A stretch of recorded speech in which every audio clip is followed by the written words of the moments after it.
네, 안녕하세요. 오늘 이 필기 출제될 핵심 개념 운동생리학에 대해 강의하게 될 성준영입니다. 네, 운동생리학 같은 경우에는 저희가 1강과 2강으로 나눠서 준비를 하게 됐는데요. 이 생활 스포츠 지도사 자격에서 가장 어려워하는 과목 중에 하나가 바로 이 운동생리학인데, 이 운동생리학의 정의와 그리고 개념에 대해서 살펴보고 가장 중요한 핵심 포인트 오늘 한번 살펴보고 넘어가도록 하겠습니다.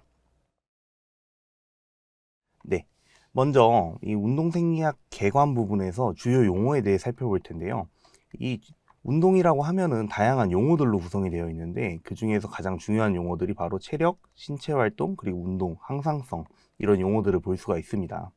이 체력이라고 하는 것은 이 몸을 움직이는 기초적인 힘으로 일상생활을 영위할 수 있는 능력, 즉 우리가 일상을 살아가고 그리고 활동을 할 수 있는 능력이 다 포함된 능력이에요.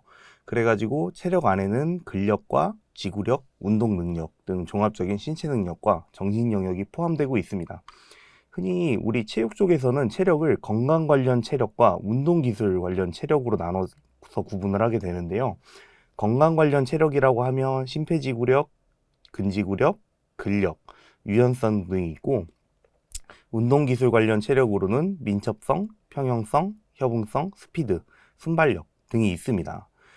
그렇다면 이 체력이라는 것이 신체 활동을 통해서 어떻게 표현되는지 한번 살펴볼 텐데요. 이 신체 활동이라는 것은 말 그대로 활동을 통해 에너지를 소비하는 자발적 그리고 의도적인 움직임을 포함합니다. 우리가 단순히 일상생활을 하고 걷고 앉았다 일어나고 이런 활동 모두가 신체 활동으로 표현되는 것이죠. 그렇기 때문에 이 운동이라는 개념은 신체 활동 안에 들어가는 개념입니다. 하지만 운동과 신체 활동의 차이점이 있다면 바로 운동은 체력 향상 및 유지를 목표로 하여서 계획적으로 실시하는 신체 활동이라는 거죠. 즉 일상적으로 하는 활동은 신체 활동, 그리고 우리가 계획적으로 하는 활동은 운동이라고 볼 수가 있습니다. 그리고 마지막으로 항상성에 대해 살펴볼 텐데요. 이 항상성이라고 하는 것은 내부 환경이 불변성 또는 지속적으로 유지하고자 하는 능력이에요. 우리가 더우면 땀을 흘려서 온도를 낮추고, 심장이 빨리 뛰면 이제 부교감 신경이 작동하면서 이제 심박수를 낮춰주는 이러한 활동을 항상성이라고 볼 수가 있습니다. 자, 아까 말했던 건강 관련 체력 요소와 운동 기술 관련 체력 요소인데요. 아까 설명했듯이 심폐지구력, 근력, 근지구력, 근력, 유연성, 신체 조성 등이 건강 관련 체력 요소로 들어가고, 운동 기술 관련 체력 요소는 조금 더 전문적인 운동 기술을 요구하는 체력으로 민첩성, 평형성, 협응성, 스피드, 그리고 순발력과 반응 속도 등을 볼 수가 있습니다. 네. 그 다음으로 우리 트레이닝 원리에 대해 살펴볼 텐데요. 이 트레이닝 원리는 우리가 이러한 원리로 운동을 했을 때 트레이닝의 효과가 보다 더 있다라는 부분을 나타내는 원리예요. 그래서 과부하, 특이성, 가역성, 개별성 이렇게 네 가지 원리를 보고 있는데요. 먼저 과부하의 원리라는 건 신체 기능 향상을 위해서는 내가 지금 하고 있는 부하보다 조금 더 높은 부하에 자극을 주어서 운동을 해야 된다는 거예요. 계속 같은 무게로만 실시한다면 운동 기능이 늘지 않겠죠. 그렇기 때문에 조금 더 많은 부하를, 과부하를 주면서 트레이닝을 실시해야 된다는 거. 그리고 두 번째로 특이성의 원리라는 건 트레이닝 종류에 따라서 향상시킬 수 있는 신체 기능의 차이가 발생한다는 겁니다. 우리가 운동을 하게 된다면 원하는 목적이 있고 그 목적을 이루기 위한 트레이닝을 해야 되는데요. 이 특이성 원리라는 것은 그 트레이닝 목적에 맞게 뭐 무산소성 운동이나 유산소성 트레이닝을 선택해서 이제 이렇게 트레이닝을 해야 된다는 원리입니다. 세 번째로 가역성 원리는 트레이닝이 중단되었을 때 신체 기능이 빠르게 다시 돌아올 수 있다는 원리고, 개별성 원리란 개인 수준을 고려하여서 적합한 운동 형태로 훈련을 해야 된다는 원리를 의미합니다. 자, 그 다음으로 이 운동생리학 관련된 인접 학문에 대해서 살펴볼 텐데요. 이 운동생리학은 운동 중 발생하는 인체, 즉 세포의 반응과 적응을 연구하는 학문입니다. 그래서 되게 많은 학문들과 엮여 있고 인접해 있는 학문들이 있어요. 인접 학문들을 살펴보게 되면 먼저 가장 기본적인 생리학이 있고요. 그리고 두 번째로 기능해부학, 이런 골격계와 구조를 기능을 연구하는 기능해부학이 있고, 운동과 스포츠 분야의 영향력과 식사법 등을 연구하는 운동영양학하고도 관련이 있습니다. 그리고 당연히 의학 지식을 바탕으로 하는 이런 스포츠 의학과도 관련이 있고, 운동을 트레이닝을 실시하고 그 반응과 적응을 봐야 되기 때문에 이런 운동 처방과도 관련성을 유지하고 있습니다. 자, 이번에 이제 두 번째 장으로 넘어와서 에너지 대사와 운동에 대해서 살펴볼 텐데요. 먼저 에너지라고 하는 것 우리 주변에 되게 많죠. 그리고 에너지라는 말 흔히들 들어보셨을 텐데, 이 에너지라고 하는 것은 전기적, 기계적, 화학적 형태로 존재하는 모든 형태를 에너지라고 이렇게 표현을 하고 있습니다. 그래가지고 이 에너지 형태는 되게 변동이 있고 상호 교환적이에요. 그렇지만 우리 인체가 주로 사용하는 에너지는 영양소라고 불리고요. 그 영양소는 이렇게 탄수화물, 지방, 단백질 세 개의 형태로 존재하고 있어요. 우리 흔히 영양소라고 생각하면 비타민과 무기질도 생각하는 분들이 많을 텐데, 비타민과 무기질은 이제 에너지로 활용되지 않고 이제 에너지를 보조하는 조효소 역할로 작용을 하게 됩니다. 그렇기 때문에 우리가 활용하는 6대 영양소 중에 탄수화물, 단백질, 지방만이 에너지원으로 활용이 된다. 자, 하나씩 살펴보게 되면 탄수화물 같은 경우에는 운동 중 가장 먼저 활용되는 에너지원이에요. 그래서 1g당 4kcal의 에너지를 발산하고요. 이 단백질 같은 경우엔 에너지원으로서의 역할보다는 주로 신체를 구성하고 효소로서의 작용을 하고 있습니다. 하지만 단백질도 에너지가 부족한 상황에서는 에너지로 활용이 되게 되는데요. 그때 1g당 4kcal의 에너지로 활용이 되고 있습니다. 마지막으로 지방 같은 경우엔 저장량도 높고 가장 많은 에너지를 생성하는 영양소로 1g당 약 9kcal의 에너지를 생산할 수 있습니다. 자, 그 다음으로 에너지 대사에 대해서 살펴볼 텐데요. 에너지 대사라고 하는 것은 인체 에너지를 방출, 전환, 저장 및 이용하는 모든 과정을 에너지 대사라고 합니다. 그래서 인체가 음식물을 섭취하고 음식물을 소화해서 에너지를 얻고 변환된 이런 화학적 에너지로 생리적 기능을 수행하는 것, 이것을 대사 과정이라고 칭하고 있습니다. 이 에너지 대사에는 두 가지 과정이 있는데요. 당연히 물질을 합성하고 분해하고 이렇게 두 가지 과정으로 변화가 되는데, 먼저 이화작용을 살펴보면 물질을 합성해서 에너지로 변환 및 저장하는 과정을 이화작용이라고 하고 있습니다. 반대로 동화작용이라고 하면 물질을 분해해서 에너지로 소비하는 과정을 동화작용이라고 부르고 있어요. 자, 우리는 이런 에너지 대사를 통해 결국에 이 생리적 기능을 수행하는 데 필요한 ATP를 생산하게 되는데요. 이 생성된 ATP는 이렇게 무산소성 과정과 유산소성 과정 두 가지 과정을 통해서 생성이 되게 됩니다. 먼저 무산소성 과정을 살펴보면, 이 무산소성 과정이란 말 그대로 산소를 사용하지 않고 세포 원형질에서 ATP를 합성해 나가는 과정이에요. 우리가 산소를 사용하지 않고 운동을 할 수는 없거든요. 그렇지만 이렇게 무산소성 과정을 통해서 산소를 활용하지 않고 ATP를 생성해내는 과정이 있다라는 거 잘 기억해 주시면 좋을 것 같아요. 그래서 이 무산소성 과정에는 ATP CP 시스템, 흔히 ATP PC 시스템이라고도 부르는데 같은 말입니다. 이 있고, 두 번째로 해당 과정이라 불리는 젖산 시스템이 존재하고 있어요. 이 두 가지 과정 같은 경우에는 산소를 사용하지 않기 때문에 매우 짧은 시간에 사용되는 운동에서 이제 생성이 되고, 대신에 지속 시간이 아주 짧은 경향을 보입니다. 이 두 시스템 같은 경우에는 단기간 지속되는 운동, 약 30초 이내에서 1분 이내 사용되는 운동에서 주로 분해가 되고 있습니다. 두 번째로 유산소성 과정을 살펴보게 되면, 이 산소를 사용해서 미토콘드리아 내에서 ATP를 합성해내는 과정인데요. 흔히 TCA 사이클, 크렙스 회로, 그리고 구연산 회로 이런 식으로 부르고 있습니다. 이런 유산소성 과정 같은 경우에는 산소를 사용하고 굉장히 많은 에너지를 생성해내요. 그렇기 때문에 장시간 지속되는 운동에 활용되게 됩니다. 그래서 이런 식으로 고강도 운동을 하게 되면 먼저 무산소성 시스템, 젖산 과정, 유산소성 시스템이 발현되게 되고요. 그 다음에는 저강도 운동을 장기간 하게 되면 유산소성 시스템과 젖산 과정, 무산소성 시스템이 같이 이렇게 작용을 하게 됩니다. 에너지원은 당연히 이때 유산소성 시스템에서는 지방의 활용도가 높은 것을 볼 수 있습니다. 자, 그 다음으로 트레이닝에 의한 대사적 적응에 대해서 한번 살펴보도록 할 텐데요. 이 트레이닝을 하게 되면 우리 몸이 반응과 적응을 거치게 됩니다. 근데 이 트레이닝에 의해서 가장 많이 일어나는 반응이 단기간에 일어나는 반응이고, 이런 지속적인 반응이 이제 적응으로 전환이 되게 되죠. 하지만 유산소성 운동과 무산소성 트레이닝의 반응과 적응에는 차이가 존재한다는 거, 이 점 기억해 주시면 좋을 것 같습니다. 자, 우리 이제 3강으로 넘어와서 신경 뉴런에 대해서 알아볼 텐데요. 이 신경세포의 구조를 살펴보면 먼저 이렇게 뉴런, 신경세포가 존재하고요. 그 다음에 신경세포체, 수상돌기, 그리고 축삭돌기 이렇게 4개의 부분으로 구성이 되어 있습니다.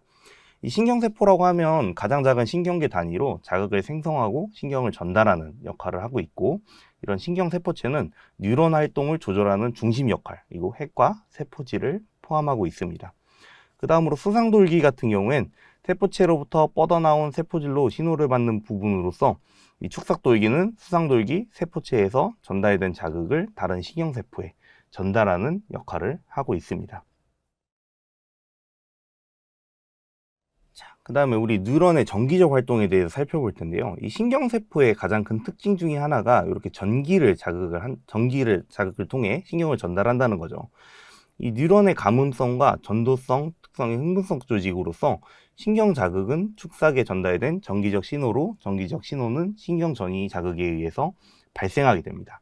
근데 이 정기적 활동이 단순히 쭉 일어나는 것 같지만 다양한 이런 순서를 통해서 일어나게 돼요. 그래서 그 순서를 한번 살펴보면 먼저 세포막 전이가 일어나고, 그 다음에 안점막 전이, 그다음에 활동 전압, 탈분극기, 재분극기, 그리고 불응기, 다음과 같은 순서로 이제 발생을 하게 됩니다. 이 뉴런이 다음 과정처럼 지속적으로 일어나야 우리가 이제 정상적으로 신경을 전달하고 우리가 인체에서 명령을 수행할 수 있게 되는 것이죠. 그러면 우리 이런 뉴런의 신경자극 특징에 대해서 조금 더 자세히 살펴보도록 하겠습니다. 먼저 이런 감음성이라 부르는 흥분성이 있는데요. 이 흥분성이라고 하는 것은 수상돌기와 신경세포 자극에 반응해서 신경자극으로 전환되는 과정을 의미합니다. 그 다음에 전도성, 전달 기능의 특징을 가지고 있는데요. 축삭돌기를 따라서 이렇게 자극이 전달되는 것을 의미하고, 마지막으로 통합성을 띠게 되는데 입력되는 모든 자극 신호를 종합하는 이런 특성을 가지고 있습니다.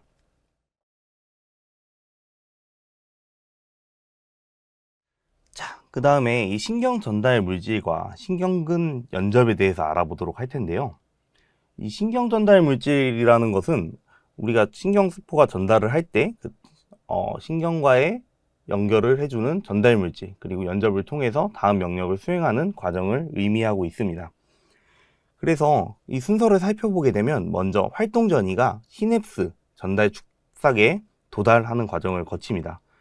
그렇게 되면 세포 내에 칼슘이 유입되면서 세포 안에 저장된 신경 전달 물질을 이제 방출하게 되는데요. 이렇게 신경 전달 물질이 방출되게 되면 시냅스 다음 뉴런으로 아세틸콜린이 확산이 되게 됩니다. 여기서 말하는 아세틸콜린이라고 하는 것은 전형적인 신경 전달 물질로 작용을 하고 있습니다. 그 다음으로 근섬유막에 아세틸콜린 수용체 통로가 열리게 되고, 이 나트륨에 대한 막투과성이 커져서 탈분극, 자극이 시작되게 됩니다. 그리고 이러한 활동 전이는 이제 고세관 내로 전달한 다음에 근수축 과정을 시작하게 되는 이러한 과정을 거치고 있습니다. 지금 보는 것처럼 신경이 전달이 되게 되면 이 시냅스를 통해서 세포에 명령이 전달이 되고, 그러면 칼슘 채널이 열리고 아세틸콜린을 통해서 이런 근육에까지 명령이 전달되어서 우리가 활동을 하게 되는 그러한 과정을 거치는 것을 알 수가 있습니다. 자, 그 다음으로 살펴볼 부분은 운동단위인데요. 이 운동단위라고 하는 것은 한 개의 운동신경에 연결되는 근섬유를 말하고 있어요. 그래서 단일 운동신경의 활성화는 연결된 모든 근섬유를 자극하게 되는데요. 이 운동 단위는 모든 근육마다 동일하지 않고 각 근육마다 고유한 운동 단위를 가지고 있습니다. 그리고 이 운동 단위에 따라서 근섬유 수가 달라지는 걸 알 수 있는데요. 흔히 넓은 큰 힘을 발휘하는 근육 같은 경우에, 예를 들면 허벅지라던가 우리 팔 근육 같은 경우엔 매우 작은 운동 단위를 가지고 있습니다. 왜냐하면 강한 힘을 발휘하고 넓은 근육 면적을 쓸수록 우리가 많은 운동 단위가 필요하지 않거든요. 하지만 섬세한 움직임을 하는 근육들, 예를 들면 눈 근육이나 아니면 손가락 근육, 발가락 근육 같은 경우엔 매우 세밀한 조작이 필요하기 때문에 단위의 운동 단위를 많이 가지고 있는 것을 알 수가 있습니다. 이처럼 근육의 활용도와 그리고 위치 그리고 근 파워에 따라서 운동 단위가 달라지는 것을 확인할 수가 있습니다. 네, 그 다음으로 우리 이제 신경계에서 중요한 말초신경 부분과 운동인데요. 우리가 흔히 신경계라고 하면 중추신경과 중추신경과 말초신경으로 구분이 되는데, 중추신경 부분은 뇌와 척수기 때문에 많은 분들이 이제 운동에 관련된 내용을 알고 있는 것 같아요. 근데 흔히 간과할 수가 있는 게 이런 말초신경계가 흔히 간과될 수 있지만, 말초신경계는 운동에서 매우 중요한 이런 교감신경과 부교감신경에 대해서 다루고 있기 때문에 이 부분도 매우 중요하게 알고 넘어가야 될 것 같습니다. 근데 교감신경, 부교감신경 하면은 되게 어려운 것 같아요. 가끔 거꾸로 외우는 분들도 많이 있으신데, 쉽게 외우고 싶으면 교감신경 같은 경우에 좀 흥분되는 흥분성 신경이고, 부교감신경은 억제되는 신경이다. 그래서 우리가 운동 시에는 교감신경이 활성화가 되고, 운동이 종료된 후에는 부교감신경이 이렇게 활성화가 되어야 우리가 정상적인 회복을 할 수 있다라는 거 잘 기억해 주시면 좋을 것 같습니다. 자, 그 다음으로 우리 이제 골격근과 운동으로 넘어가 볼 텐데요. 먼저 골격근의 구조와 기능에 대해서 한번 살펴보도록 할게요. 이 골격근 같은 경우에는 다른 근육들과 약간의 차이가 있어요. 우리 몸의 근육이라고 하면은 크게 심장근과 내장근, 골격근 이렇게 세 가지로 구분이 되는데요. 이 골격근은 다른 근육들과 다르게 조금 특이한 성질을 가지고 있습니다.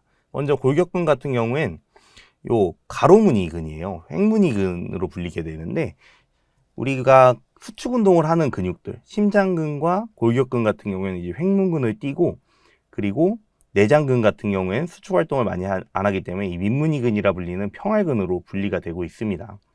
그리고 우리 근육들은 우리가 의지로 조절할 수 있는 수위근과 그리고 우리 의지대로 조절할 수 없는 이제 불수위근으로 구분이 되게 되는데요. 골격근 같은 경우엔 내장근, 심장근과 다르게 우리 의지대로 조절을 할 수가 있죠. 그렇기 때문에 우리가 걷고 뛰고 다양한 활동을 할 수 있는 건데, 이런 수위근의 특성 중에 하나가 성장이 다른 근육들과 다르게 되게 잘 된다는 특징을 가지고 있습니다. 그래가지고 골격근이 우리가 운동을 통해서, 트레이닝을 통해서 이렇게 활성화시킬 수 있는 거죠. 이 골격근은 보게 되면 가장 작은 단위인 근섬유들의 다발 형태예요.